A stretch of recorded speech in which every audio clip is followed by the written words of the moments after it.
demi keadilan dan kebenaran berdasarkan ketuhanan yang Maha Esa.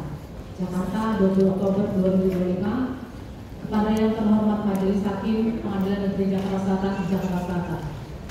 Perihal jawaban penuntut umum atas nota pembelaan pledoi. Mengingat nota pembelaan pledoi yang diajukan oleh terdakwa tidak perlu kami sebutkan terlampir dalam replik untuk identitas.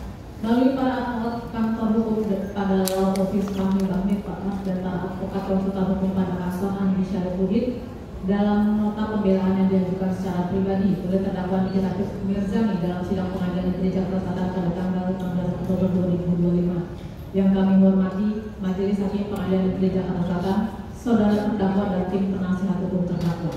Puji dan syukur kita panjatkan kehadiran Allah SWT karena setelah mengizinkan kita hadir dalam acara ini dan hendaklah damai sejahtera dan penuh kasih membungkus hati kita pada hari ini dan ucapan kemuliaan harta dan segala hormat dan hidayahnya sehingga kita dapat mengikuti persidangan pada hari ini Senin tanggal 20 Oktober 2025 bertempat di Pengadilan Negeri Jakarta Selatan dengan hadirnya jawaban penuntut umum atas nota pembelaan pledoi.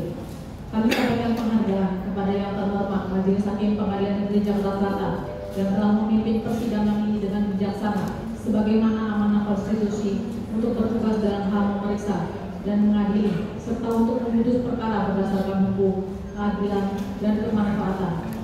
Dan hal tersebut tidak luput dengan proses yang melibatkan analisis alat bukti dan pertimbangan hukum yang mendalam.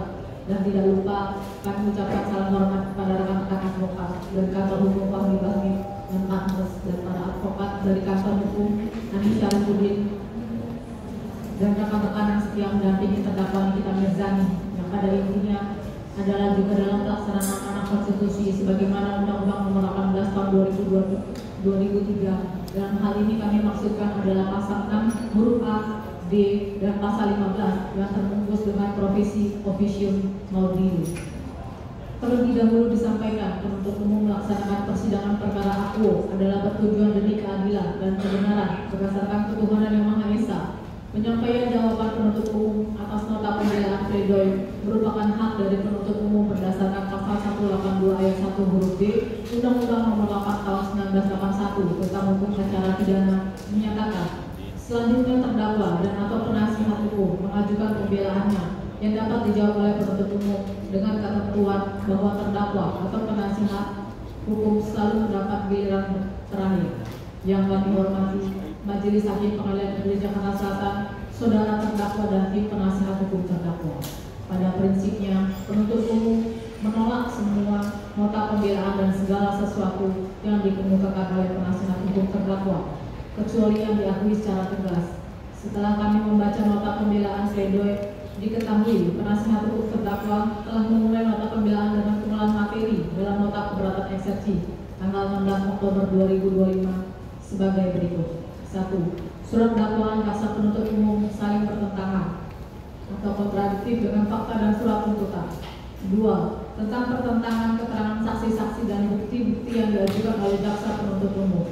3. Tentang adanya kesepakatan pemberian uang yang dilakukan oleh saksi Reza Gladys kepada terdakwa Nikita Mirzani melalui saksi Ismail Marzuki. 4. Tentang tidak adanya mens rea niat jahat terdakwa Nikita Mirzani. 5. Tentang adanya illegal access yang dijadikan sebagai bukti dalam perkara ini harus ditolak. 6. Mengenai analisa yuridis yang disampaikan oleh penasihat hukum terdakwa. Selain materi keberatan tersebut di atas, terdakwa Nikita Mirzani menyampaikan materi dalam nota pembelaan atau pledoi pada pokoknya. 1. Bahwa penuntut umum menyimpulkan pemberian uang yang dilakukan oleh saksi Reza Gladys Pretianisari kepada saksi Ismail Marzuki dilakukan karena terpaksa. Sedangkan terdakwa Nikita Mirzani menyimpulkan tujuan dari saksi Reza Gladys Pretianisari meminta pertolongan kepada terdakwa Nikita Mirzani melalui perantara saksi Ismail Marzuki adalah untuk menutupi kejahatan saksi Reza Gladys Pretianisari yang sudah menjual produk glowing booster cell yang ditempel stiker di mana produk tersebut faktanya merupakan produk kecantikan yang seperti overpriced dan tidak terdapat di bepom dan diduga mengandung bahan-bahan berbahaya. Sehingga dalam hal ini terdakwa Nikita Mirzani tidak melakukan ancaman pencemaran kepada saksi Reza Gladys karena terdakwa Nikita Mirzani mengatakan saksi Reza Gladys Pretianisari abu-abu dan kurus.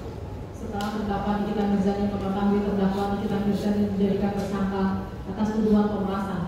Padahal uang yang diberikan saksi Reja Gladys Pretianisari kepada terdakwa Nikita Mirzani melalui saksi Ismail Marzuki merupakan uang hasil kesepakatan bersama, dan terdakwa Nikita Mirzani juga tidak melakukan ancaman pencemaran membuka rahasia terkait dengan 3 gambar berupa glowing booster cell dan 1 gambar berupa nota pembelian e-commerce glowing booster cell Blavicia bukan sebagai alat untuk mengancam saksi Reja Gladys Pretianisari. Yang ada terdakwa Nikita Mirzani merepost atau memposting ulang produk tersebut karena sudah direview oleh saksi Samira di media sosialnya, sehingga hal tersebut sudah tidak lagi menjadi rahasia karena sudah diketahui oleh banyak orang.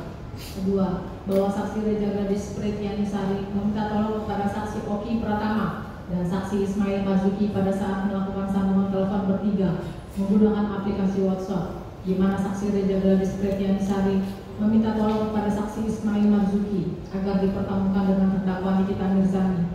Lalu adanya kesepakatan harga yang diawali dengan kesepakatan harga yang wajar dengan saksi Ismail Marzuki, di mana tidak ada tekanan, tidak ada ancaman, dan tidak ada rasa takut, yang ada hanya bisnis lokal. Bahwa terdakwa Nikita Mirzani tidak menyamarkan harta atau menyembunyikan asal usulnya, di mana pembelian rumah terdakwa Nikita Mirzani di PT Bumi Paramawi Sesa menggunakan nama terdakwa Nikita Mirzani, uang pembayaran dan rekening yang digunakan atas nama terdakwa Nikita Mirzani, sehingga terdakwa Nikita Mirzani tidak melakukan tindak pidana pencucian uang. Keempat, jaksa penuntut umum merubah pasal dalam surat dakwaan, di mana dalam proses penyidikan dan penyelidikan disangkakan pasal 368 KUHP dan pasal 27A Undang-Undang ITE tentang pemerasan dan pencemaran nama baik. Tetapi dalam surat dakwaan menggunakan pasal 369 ayat 1 KUHP dan pasal 27B ayat 2 junto pasal 45 ayat 10 huruf A. Yang kami hormati Majelis Hakim Pengadilan Negeri Jakarta Selatan, saudara terdakwa dan tim penasihat hukum terdakwa, bahwa apa yang disampaikan oleh penasihat hukum terdakwa dalam nota pembelaannya tentang fakta yang terungkap di persidangan, tentang teori yang menyatakan bahwa fakta persidangan ini tidak boleh dipandang secara sepotong-sepotong, melainkan harus dipertimbangkan secara utuh holistik dalam rangka membentuk keyakinan hukum yang murni, bebas dari pengaruh emosional, tekanan publik, ataupun persepsi yang belum terbukti. Ternyata hal tersebut hanyalah sebuah teori semata-mata, agar nota pembelaan yang disampaikan oleh penasihat hukum terdakwa terlihat memiliki kalimat yang indah, bahwa setelah penuntut umum membaca apa yang telah dituangkan dalam nota pembelaan atau pledoi penasihat hukum terdakwa, terdapat inkonsistensi total terhadap penjabaran tentang fakta yang terungkap dalam persidangan yang dibuat oleh penasihat hukum terdakwa, dan keseluruhan fakta persidangan yang disampaikan dalam nota pembelaan penasihat hukum terdakwa tidaklah bersifat utuh, tapi lebih kepada kritik impresionistik atau kritik ekspresif terhadap materi nota pembelaan yang disampaikan oleh penasihat hukum terdakwa. Penuntut umum menyampaikan jawaban sebagai berikut. 1. Surat dakwaan jaksa penuntut umum saling bertentangan atau kontradiktif dengan fakta dan surat tuntutan, bahwa materi nota pembelaan pada pokoknya berkaitan dengan ketidakjelasan subjek hukum yang menjadi korban dalam surat dakwaan penuntut umum, di mana sesungguhnya hal tersebut merupakan suatu pengulangan dalam materi eksepsi terdakwa Nikita Mirzani yang telah disampaikan pada persidangan sebelumnya, yaitu pada tanggal 1 Juli 2025 dan telah ditanggapi oleh penuntut umum pada tanggal 8 Juli 2025 setelah diputus oleh majelis hakim melalui putusan selah pada tanggal 17 Juli 2025 yang pada pokoknya menolak keberatan atau eksepsi dari penasihat hukum terdakwa tersebut, memerintahkan penuntut umum untuk melanjutkan pemeriksaan perkara nomor 362/2025/PNJKT-Sel atas nama Nikita Mirzani tersebut di atas, menangguhkan biaya perkara sampai dengan putusan akhir.